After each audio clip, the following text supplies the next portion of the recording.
Good afternoon students, welcome to SRS IAS and law academy. आज की जो हमारी हिस्ट्री की क्लास है उसमें हम जो है खिलाफत मूवमेंट और जलियांवाला बाग और उसी के साथ साथ रॉलेट एक्ट जो है उसके बारे में डिस्कस करेंगे। ये सारे टॉपिक्स जो हैं ये स्टैंड अलोन टॉपिक्स हैं, ठीक है। इनका मतलब आगे जाके इनके लिंक्स जो हैं वो बनते हैं आपके जो मेन टॉपिक्स हैं, जैसे गांधी जी आएंगे इंडिया में और वो आके जो है वो अपने नॉन कॉपरेशन मूवमेंट जो है वो स्टार्ट करेंगे। उसी के साथ ही नॉन कॉपरेशन मूवमेंट में जो मुस्लिम मेजॉरिटी जो थी उसको अपने साथ मिलाने के लिए इन्होंने साथ में खिलाफत मूवमेंट जो है वो स्टार्ट कर दी थी, ठीक है। तो इन तीनों को हम जो है अलग अलग से इंडिपेंडेंटली हम इन तीनों मूवमेंट को जो है वो डिस्कस करेंगे और देन उसके बाद जो ग्रुप ए वाले बच्चे जो हैं उनको इनके नोट्स जो हैं वो बनवाए जाएंगे।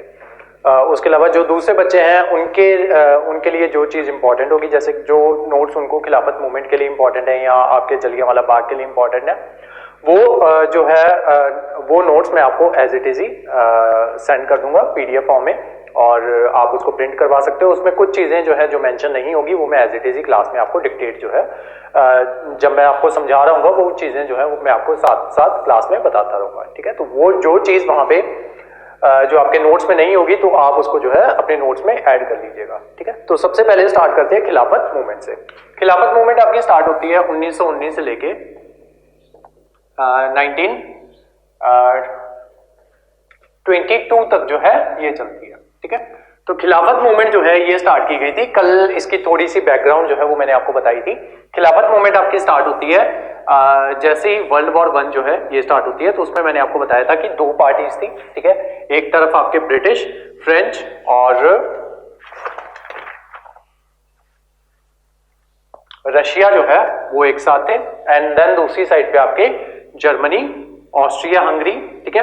ये आपका जो टर्की वाला एरिया ना, टर्की वाला एरिया ये वो वाला एरिया था और दूसरा यहाँ पे कौन था, इटली, ठीक है।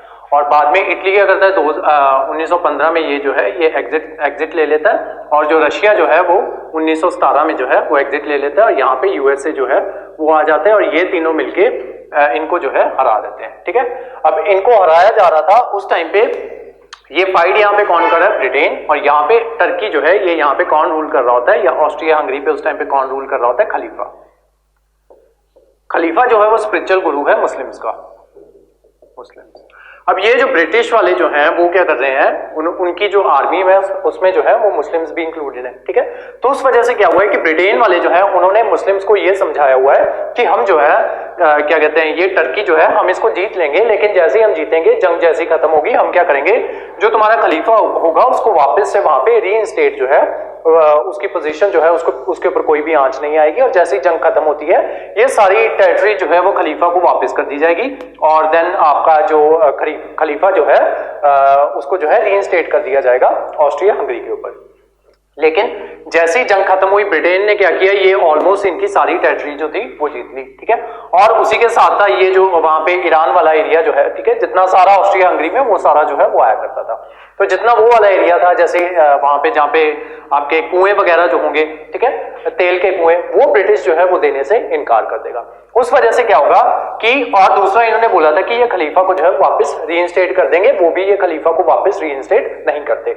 उस वजह से क्या है कि जो इंडियन मुस्लिम्स जो हैं, इंडियन मुस्लिम्स उस टाइम पे बांग्लादेश जो है, बांग्लादेश ना तो बांग्लादेश एग्जिस्टेंस में है ना ही पाकिस्तान एग्जिस्टेंस में है, ठीक है। तो ये जो मुस्लिम्स जो हैं इंडियन मुस्लिम्स, क्योंकि पाकिस्तान और बांग्लादेश हमारे भारत का पार्टी है, तो ये जो मुस्लिम्स जो हैं ये जो है इनका जो आक्रोश जो है इनके खिलाफ, ब्रिटिश के खिलाफ जो है वो बढ़ जाता है। इस वजह से ये लोग क्या करेंगे, यहाँ पे खिलाफत मूवमेंट जो है वो स्टार्ट कर देंगे, ठीक है। तो जो खिलाफत मूवमेंट थी उसकी दो ब्रांचेस होती हैं, एक होती है दिल्ली ब्रांच और दूसरी ब्रांच जो होती है वो ब्रांच होती है बॉम्बे ब्रांच। तो खिलाफत मूवमेंट स्टार्ट क्यों की गई थी, ताकि ये जो खलीफा जो है इसको दोबारा से रीइंस्टेट जो है वो करवाया जा सके, ठीक है। तो खिलाफत मूवमेंट की दो ब्रांचेस जो है वो बनाई जाती हैं, एक ब्रांच बनती है बॉम्बे में, एक ब्रांच बनती है आपकी दिल्ली में, ठीक है। जो दिल्ली वाली ब्रांच होती है उसको हेड करते हैं अली ब्रदर्स, इस ब्रांच को हेड किया जाता है अली ब्रदर्स के द्वारा,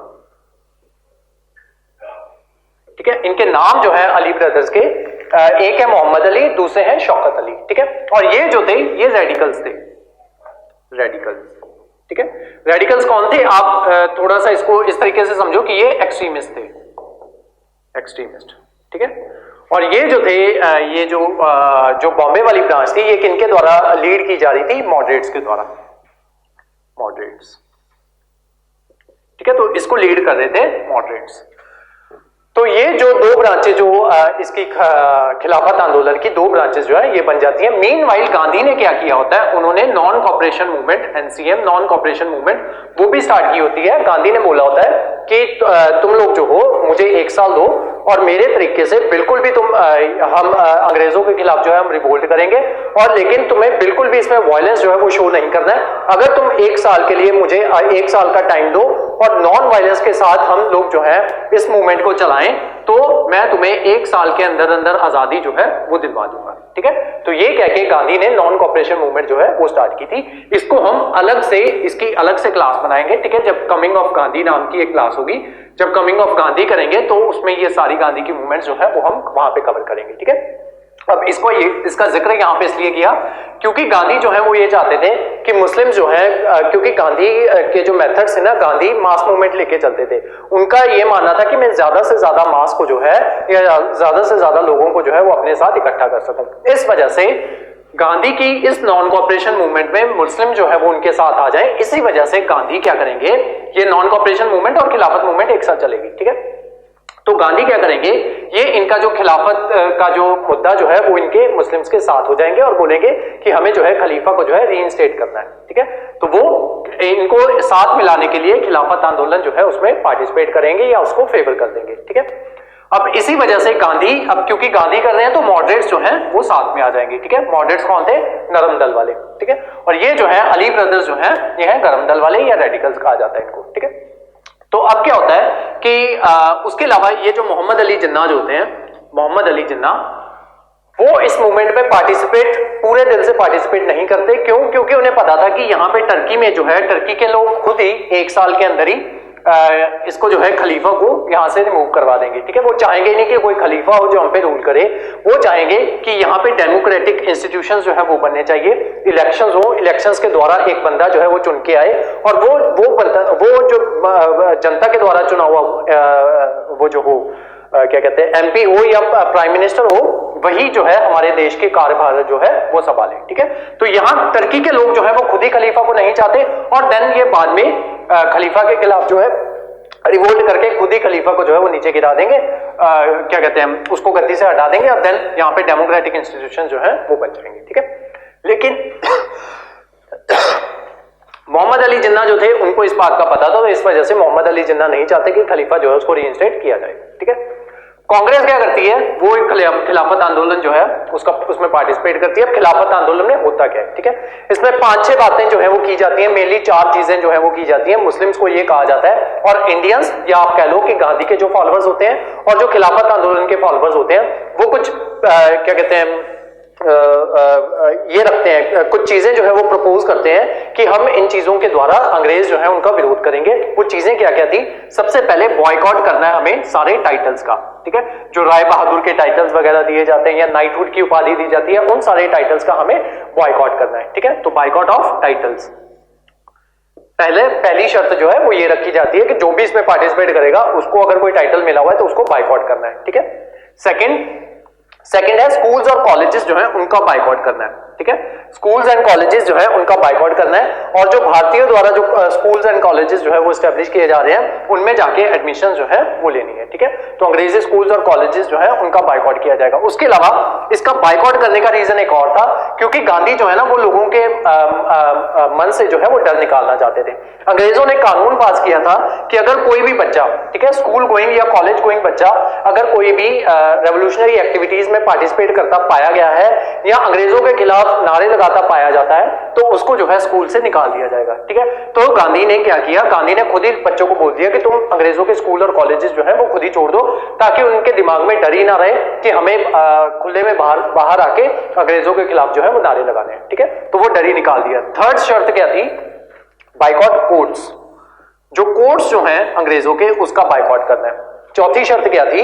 boycott of civil services and army, civil services and army, ठीक है। गांधी ने जब जंग चल रही थी उस टाइम पे गांधी ने क्या बोला था, इंडिया के जो लड़के थे उनको खुद ही बोला था कि आप लोग जाके आर्मी में भर्ती हो और अंग्रेजों को जंग जितवाओ। जैसे ही अंग्रेजों को जंग जितवाई उन्होंने क्या कर दिया, वेरियस रूल जो है वो लेके आ गए। ठीक है, कल वो रूल्स मैंने आपको बताए थे, इंग्लिश ऑफ कांग्रेस ले आए, इंडिया में इमरजेंसी लगा दी, देन आगे जाके रॉलेट एक्ट जो है वो ले आएंगे। तो वो उन्होंने क्या किया, उन्होंने ऐसे रूल जो है वो लाने शुरू कर दिए। अब गांधी ने खुद ही बोल दिया कि जो सिविल सर्विसेज जो तुम एग्जाम देते हो उसका बाइकआउट कर दो और जो आर्मी जो है उसमें भी भर्ती होना जो है वो बंद कर दो। ठीक है, तो ये 4 रूल जो हैं, ये रूल्स आपको पता होने चाहिए। ठीक है, ये बाइकआउट जब किया गया इन चारों चीजों का, खिलाफत आंदोलन के दौरान जो है इन चारों चीजों का बाइकआउट जो है वो किया जाता है। ठीक है, उसके अलावा ये जो अली ब्रदर्स थे इन्होंने क्या किया, ये जाके क्वीन के पास पहुंच गए, इंग्लैंड की क्वीन, उसको जाके ये प्रे करने लगे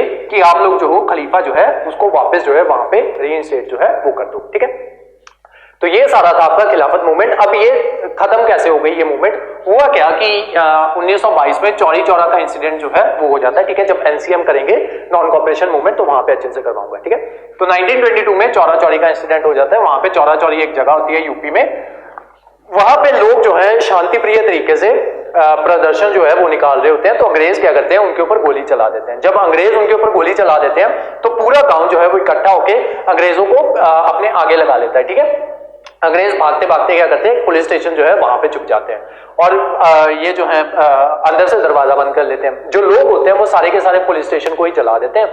इसी वजह से गांधी जो है इस मूवमेंट को बंद कर देते हैं। ठीक है, अब इसका अगर आपको क्रिटिसिज्म करना हो तो क्रिटिसिज्म क्या है कि जब गांधी को जरूरत थी, ठीक है, तो गांधी ने सबसे पूछा, खिलाफत वालों से पूछा, मुस्लिम से पूछा तुम्हें किस चीज की जरूरत है। ठीक है, तो उसके अकॉर्डिंग ये चेंजेस लाए गए कि टाइटल्स को बैन करो, स्कूल्स को बैन करो, कॉलेजेस जो है उसका बाइकआउट करो, कोर्स जो है उसका बाइकआउट करो, सिविल सर्विसेज और आर्मी जो है उसका बाइकआउट करो।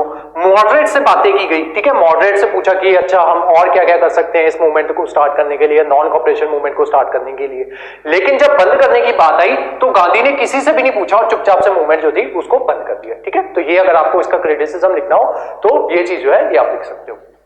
अब इसी वजह से आपका खिलाफत मूवमेंट जो है ये एकदम से गांधी जो है उसको बंद कर देंगे। और उसी दौरान क्या हुआ था, उसी दौरान सुभाष चंद्र बोस जो है, सुभाष चंद्र बोस, इन्होंने जो है आईसीएस का एग्जाम दिया था। ठीक है, आईसीएस का एग्जाम दिया था और इनका रैंक 5 था।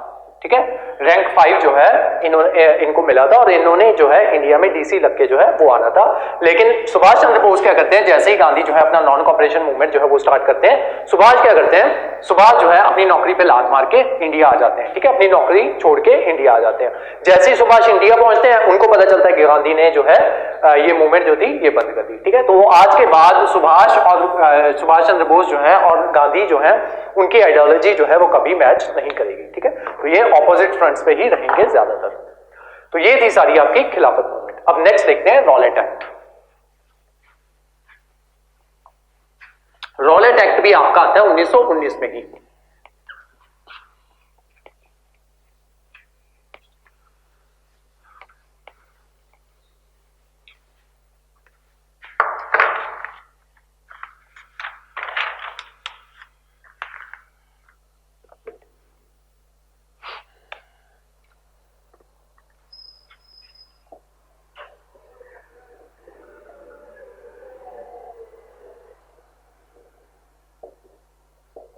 रॉलेट एक्ट में क्या हुआ था, रॉलेट एक्ट का असली नाम जो है वो क्या था, वो था anarchical and revolutionary crime act.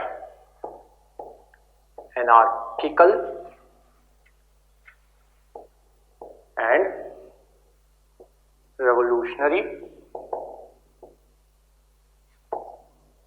Crime act 1990। ठीक है, तो ये आपसे पूछा जा सकता है एग्जाम में कि रॉलेट एक्ट जो है या anarchical and revolutionary crime act जो है 1919 का, इसको दूसरे किस नाम से जाना जाता है। ठीक है, तो इसके लिए आपको वेरियस साथ लगते जो है क्या कहते हैं, हो सकता है ये 1919 ना दें। ठीक है, और हो सकता है दे भी दें क्योंकि 1919 में मॉन्टेग्यू क्लेम्सफोर्ड रिफॉर्म जो है वो आए थे, तो उसके साथ आपको कंफ्यूज करने के लिए कि इसका दूसरा नाम क्या है, तो एक ऑप्शन में मॉन्टेग्यू क्लेम्सफोर्ड रिफॉर्म जो है वो भी दे सकते हैं। ठीक है, तो रॉलेट एक्ट जो था उसका नाम था, उसका ओरिजिनल नेम क्या था, anarchical and revolutionary crime act. ठीक है, तो इसमें क्या कहा जाता था, इसमें यह कहा जाता था कि अगर कोई भी रेवोल्यूशनरी जो है वो पकड़ा जाता है या कोई भी इंसान कुछ भी ब्रिटिश इसके गवर्नमेंट के खिलाफ कुछ भी कहता हुआ या उसके खिलाफ कोई भी चीज जो है वो प्लान करता हुआ अगर पकड़ा जाता है तो उसके लिए ना अपील, ना दलील, ना वकील, ना अपील, ना वकील, ना दलील, उसको डायरेक्ट पकड़ के, ठीक है, उसको जेल में जो है वो डाल दिया जाता था। ठीक है, कम से कम सजा जो होती थी वो 2 साल की और ज्यादा से ज्यादा सजा जो होती थी वो 100 साल की जो है वो दी जाती थी इसके तहत। ठीक है, तो ये एक्ट था कि इसमें कोई भी कोर्ट केस जो है वो नहीं होता था, ना कोई अपील सुनी जाती थी, ना कोई वकील होता था, ना कोई, जब वकील नहीं होगा तो दलील कौन देगा। ठीक है, तो ना कोई दलील जो है वो सुनी जाती थी। इस वजह से ये मोटो जो है, इसके साथ जो रेवोल्यूशनरीज जो थे उन्होंने इस एक्ट को जो है ब्लैक एक्ट जो है वो कहते थे, और साथ में ये मोटो के साथ इस एक्ट का क्रिटिसिज्म जो है वो किया करते थे कि ना अपील, ना वकील, ना दलील। ठीक है, तो ये मोटो जो है किनके द्वारा स्टार्ट किया गया था? रेवोल्यूशनरीज के द्वारा। ठीक है, तो इस एक्ट में क्या होता था कि ये जो है किसके द्वारा पास किया गया था? एक कमेटी के द्वारा पास किया गया था, justice Sydney Rowlatt committee. Justice Sydney Rowlatt committee. ठीक है, तो इनके द्वारा जो है ये एक्ट जो है ये पास किया गया था। अब ये एक्ट पास किस वजह से किया गया था कि जैसे ही उन्होंने देखा कि अभी जो है ये जो लड़ाई जब आपकी खत्म हुई 1918 में, ठीक है, जो वर्ल्ड वॉर थी 1918 में खत्म हुई और 1914 में ये वर्ल्ड वॉर जो थी वो स्टार्ट हो गई थी। तो उसमें मैंने आपको बताया था कि इन्होंने एक और एक्ट पास किया था, defence of India rules act. ठीक है, 1915 में defence of India rules act जो है वो उन्होंने अंग्रेजों ने पास किया था। उस दौरान उन्होंने क्या देखा कि पूरे भारत में जब इमरजेंसी लगती है ना तो रेवोल्यूशनरी जो होते हैं वो अपनी एक्टिविटीज नहीं करते थे। मैंने आपको बताया था ना कि फर्स्ट फेज कब खत्म हो गया था? 1913 में फर्स्ट फेज ऑफ रेवोल्यूशन जो है वो खत्म हो जाता है। देन दोबारा जाके सेकंड फेज कब स्टार्ट होता है? 1928 के आसपास, या सॉरी 23 के आसपास, 1923 के आसपास सेकंड जो फेज जो है रेवोल्यूशनरी एक्टिविटीज का वो वहां पे स्टार्ट होता है। तो अंग्रेजों ने क्या नोटिस किया कि ये जब हमने ये एक्ट लगाया 1915 में तो रेवोल्यूशनरी एक्टिविटीज एकदम से खत्म हो गई। अब वो एक्टिविटीज इसके बाद क्या कहते हैं आपके ये जो है जंग खत्म हो गई 18 में, अब वो एक्टिविटीज दोबारा शुरू ना हो जाए, इसी वजह से इन्होंने रॉलेट एक्ट लगा दिया 1919 में। ठीक है, कि ये जो रेवोल्यूशनरी चुपचाप शांत बैठे हैं, ये शांत ही बैठे रहे, इस वजह से उन्होंने और कठोर एक्ट जो था रॉलेट एक्ट, जिसको ब्लैक एक्ट भी कहा जाता है, वो ला दिया। ठीक है, तो ये उसके लाने की ये रीजन था रॉलेट एक्ट के लाने का। ठीक है, तो इसके अगेंस्ट गांधी जी ने रॉलेट सत्याग्रह जो है वो भी स्टार्ट किया था, लेकिन बाद में गांधी जी उसको जो है हिमालयन ब्लंडर जो है वो कहते हैं। ठीक है, तो इसके अगेंस्ट गांधी जी रॉलेट सत्याग्रह जो है वो स्टार्ट करेंगे, लेकिन बाद में गांधी जी जो है उनको ये रॉलेट सत्याग्रह जो है वो बंद करना पड़ेगा। वो भी सेम रीजंस की वजह से, क्योंकि गांधी का जो सत्याग्रह होता था वो नॉन वायलेंस के बेस पे होता था और इंडियंस जो होते थे वो नॉन वायलेंस किए बिना जो है वो रह नहीं पाते थे। जब क्या कहते हैं वो थोड़ा सा भी वायलेंस करते तो गांधी को इस बात का डर था कि हमारे पास उतने रिसोर्सेज नहीं है कि हम वायलेंस का बदला वायलेंस से दे सकें। ठीक है, तो जैसे इंडियन थोड़ा सा भी वायलेंस करते, गांधी जो थे उस मूवमेंट को बंद कर दिया करते थे। तो रॉलेट एक्ट जब लाया गया तो गांधी ने उसके लिए रॉलेट सत्याग्रह जो है वो स्टार्ट किया, लेकिन उस सत्याग्रह को भी बंद करना पड़ गया क्योंकि वायलेंस के कुछ इंसिडेंसेस जो है वो आ गए। इसी वजह से गांधी जो है वो कहते हैं कि रॉलेट सत्याग्रह जो है वो हिमालयन ब्लंडर है। ठीक है, कि मेरा रॉलेट सत्याग्रह शुरू करना एक हिमालयन ब्लंडर था, क्योंकि तुम इंडियंस जो हो वो तुम बिना लड़ाई लड़े तुम लोग जो हो वो रह नहीं सकते, शांति प्रिय तरीके से तुम लोग जो है कोई भी सत्याग्रह जो है वो नहीं कर सकते हो। ठीक है, तो ये था सारा आपका रॉलेट एक्ट। अब रॉलेट एक्ट से रिलेटेड एक चीज है आपकी जलियांवाला बाग कांड। ठीक है, तो वो रॉलेट एक्ट की वजह से ही लगता है, होता है।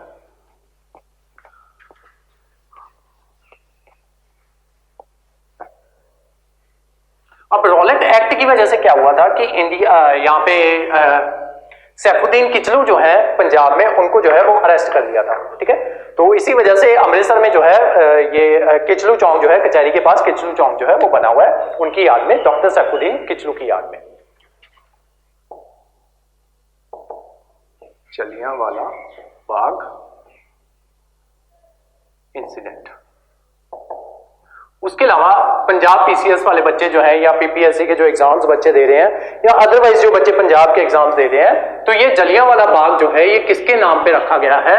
महाराजा रणजीत सिंह जो है, महाराजा रणजीत सिंह, उनकी आर्मी में एक जनरल हुआ करता था जल्ला सिंह, उनके नाम पे ये बाग जो है जलियांवाला बाग जो है वो रखा गया। ठीक है, आते हैं वापस हमारी स्टोरी पे। तो हुआ क्या, जब रॉलेट एक्ट लगा हुआ था तो ब्रिटिश सरकार ने क्या किया, डॉक्टर सैफुद्दीन किचलू जो हैं, ये जलियांवाला बाग जो है ना, ये मैं अच्छे से आपको दोबारा करवाऊंगा, आज सिर्फ यूपीएससी पॉइंट ऑफ व्यू से करवा रहा हूं। ठीक है, ये जब पंजाब की आपकी जीके की क्लासेस लगेंगी ना, ये जलियांवाला बाग जो है इससे रिलेटेड और बहुत से फैक्ट्स हैं, ये वो फैक्ट्स जो है मैं आपको वहां पे भी बताऊंगा। ठीक है, तो डॉक्टर सैफुद्दीन किचलू जो है,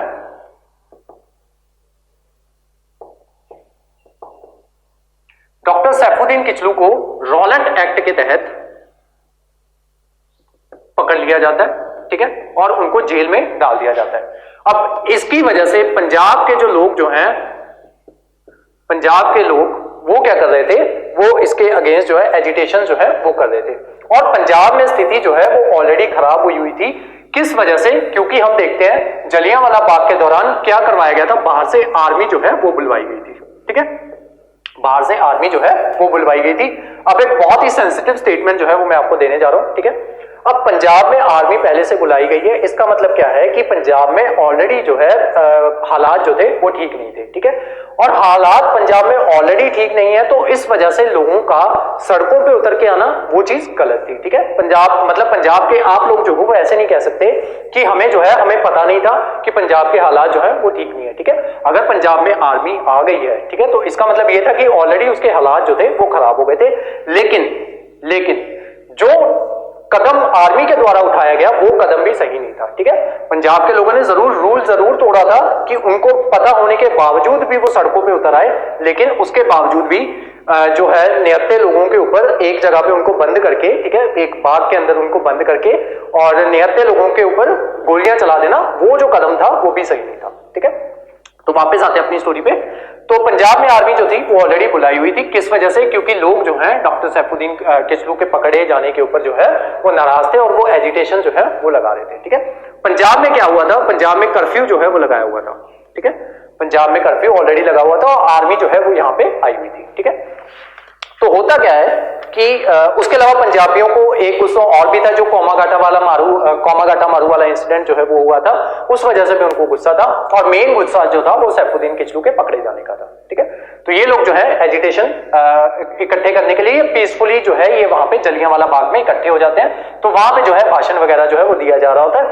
मीनवाइल क्या होता है कि ये जो होते हैं आपका, ये पंजाब का लेफ्टिनेंट गवर्नर जो होता है उस टाइम का लेफ्टिनेंट गवर्नर, वो होता है माइकल ओ ड्वायर। ये दोनों नाम जो है, दोनों नाम अलग अलग है, नाम याद रखना और कंफ्यूज नहीं होना। ठीक है, लेफ्टिनेंट गवर्नर है माइकल ओ ड्वायर, DWER। ठीक है, गोलियां जिस बंदे ने चलाई वो था आपका कमांडर जनरल डायर,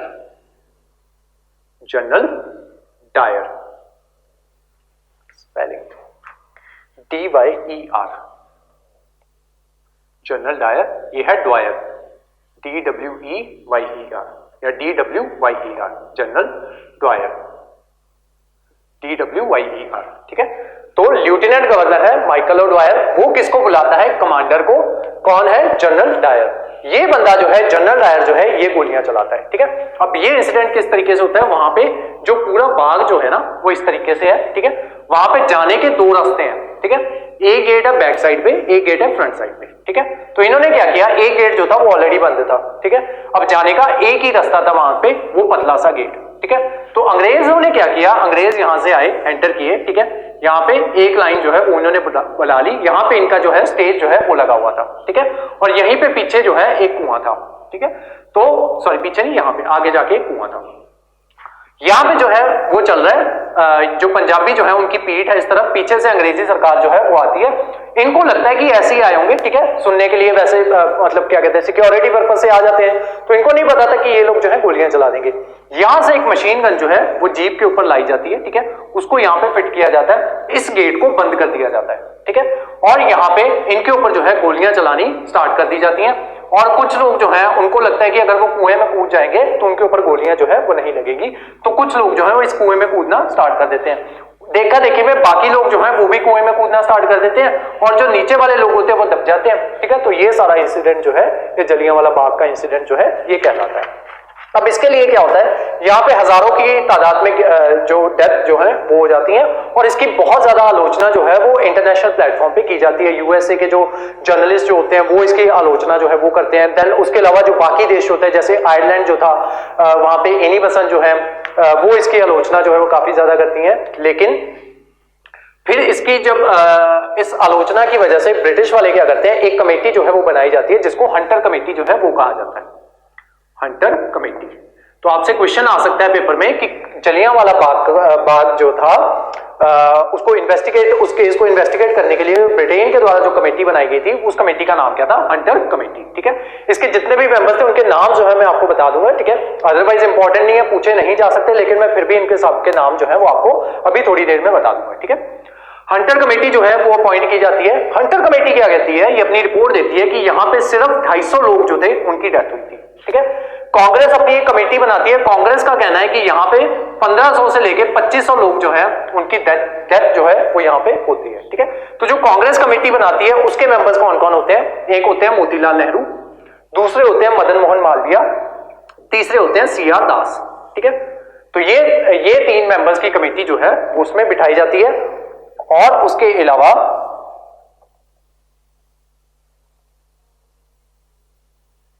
उसके अलावा 1919 का जो कांग्रेस सेशन जो है वो अमृतसर में रखा जाता है। ठीक है, इस चीज को डिस्कस करने के लिए कि ये जो इंसिडेंट हुआ है, देन इसके लिए हमें जो है आगे क्या कदम जो है वो उठाने। ठीक है, तो ये हंटर कमेटी जो है ये बिठाई जाती है। इसके 8 मेंबर्स थे टोटल। ठीक है, और इसका जो चेयरमैन जो था उसका नाम था लॉर्ड हंटर। लॉर्ड हंटर इस कमेटी का चेयरमैन था, लॉर्ड हंटर। उसके अलावा एक हंटर कमीशन भी आता है। हंटर कमीशन और हंटर कमेटी दोनों में डिफरेंस रखना। जो हंटर कमेटी है वो किसके लिए, आपकी जलियांवाला बाग का जो इंसिडेंट हुआ था उसको इन्वेस्टिगेट करने के लिए। हंटर कमीशन जो है, हंटर कमीशन आपका आएगा एजुकेशन से रिलेटेड रिफॉर्म्स करने के लिए। ठीक है, तो दोनों का याद रखना। जो जलियांवाला बाग से रिलेटेड है वो है आपकी हंटर कमेटी, और जो आपका कमीशन जो है हंटर कमीशन वो किससे रिलेटेड है, एजुकेशन से रिलेटेड। ठीक है, इसके बाकी मेंबर्स के नाम जो है वो मैं बता देता हूं। बाकी मेंबर थे इसके जॉर्ज रैंकिन, सेकंड है चमन लाल हरिलाल सेताबाद, थर्ड है आपके WF राइस, फोर्थ है जॉर्ज बोरो, फिफ्थ है पंडित जगत नारायण, सिक्स्थ है थॉमस स्मिथ और सेवेंथ है सुल्तान अहमद खान। ठीक है, तो ये जो है इसके मेंबर्स होते हैं हंटर कमेटी के। ठीक है, और उसके अलावा बाद में जाके 1940 के आसपास, 1940 में फाइनली ये जो है जलियांवाला बाग जो है इसका बदला लेते हैं शहीद उधम सिंह डॉयर जो होता है इसको, माइकल ओडवायर इसको मार के। ठीक है, तो इसको मार के ये जो है शहीद उधम सिंह डॉयर को मार देते हैं लंदन में, और इसका जो बदला जो है वो लेते हैं। ठीक है, तो ये तीनों क्लासेस, ये तीनों टॉपिक्स थे हमारे आज की क्लास में, और इसके नोट जो है मैं अभी आपको थोड़ी देर में बनवा देता हूं। मेरे को चेक कर लें तो कुछ छूटा ना हो। इंसिडेंट की डेट आपको पूरी तरीके से याद होनी चाहिए, 13 अप्रैल 1919। ठीक है, 13 अप्रैल 1919।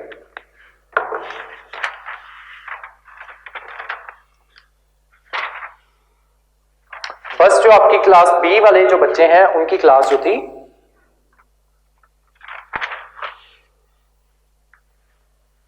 आपकी क्लास जो थी वो यहीं तक थी। ठीक है, थैंक यू सो मच।